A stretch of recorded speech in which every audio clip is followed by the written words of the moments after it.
Middle ഈസ്റ്റിലെ കാര്യങ്ങൾ അത്ര പന്തിയല്ല എന്ന് തോന്നുന്നു. ഇറാൻ ഇസ്രായേൽ വിഷയമാണ്. ഇതിൽ ഇറാൻ്റെ പ്രശ്നം ഏതാണ്ട് ഉടനെ തന്നെ തീരുമെന്നുള്ളതാണ് ഒരു കണക്കുകൂട്ടൽ. കാരണം അയത്തുള്ള ഖൊമൈനി ഓടി എന്നാണ് ഏറ്റവും അവസാനം കിട്ടുന്ന വാർത്തകൾ. ഇസ്രായേലാണെങ്കിൽ നിർത്താതെ വെടിവയ്ക്കുന്നു. ഇസ്രായേലിനെ സംബന്ധിച്ച് ഇറാനെ ഒതുക്കിയേ പറ്റുള്ളൂ. ഇറാനെ ഒതുക്കിയില്ലെങ്കിൽ ഇറാൻ അടിച്ച് നിലംപരിശാക്കും. കാരണം മിഡിൽ ഈസ്റ്റിൽ ഏറ്റവും അധികം സ്വന്തമായിട്ട് ഫോഴ്സുള്ള ഒരു രാജ്യമാണ് ഇറാൻ.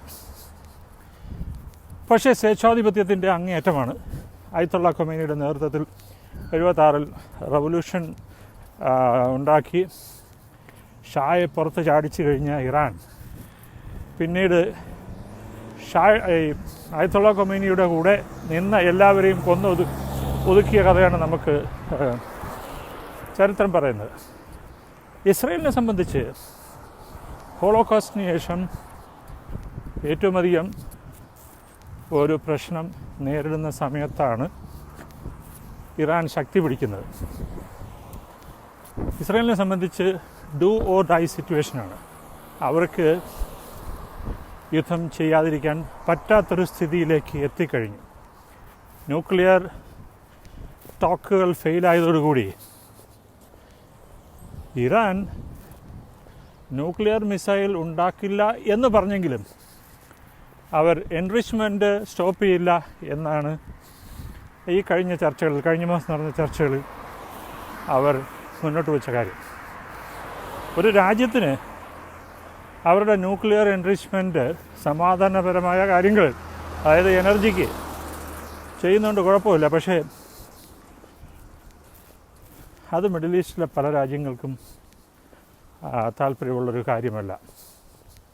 മിഡിൽ ഈസ്റ്റ് ഇപ്പോൾ കംപ്ലീറ്റ് അമേരിക്കയുടെ കൂടെയാണ്. അമേരിക്കൻ ബേസ് ഇല്ലാത്ത രാജ്യങ്ങൾ ചുരുക്കമാണ് മിഡിൽ ഈസ്റ്റ്. ഒരുപക്ഷെ യമനോ ഈജിപ്റ്റോ ഒക്കെ ഉള്ളൂ. ബാക്കി എല്ലാ രാജ്യങ്ങളിലും ബേസിന് തുല്യമായ മറ്റു കാര്യങ്ങളോ അമേരിക്ക പക്ഷത്തുണ്ട്. അതുകൊണ്ട് തന്നെ ഇസ്രായേലുമായിട്ട് ഇറാൻ ഒരു ബോർഡർ പോലും ഇല്ലെങ്കിൽ തന്നെ ഇസ്രായേലിന് ഇറാനെ ശക്തമായി അടിക്കാൻ സാധിച്ചു എന്നുള്ളൊരു വലിയ സംഭവമാണ്.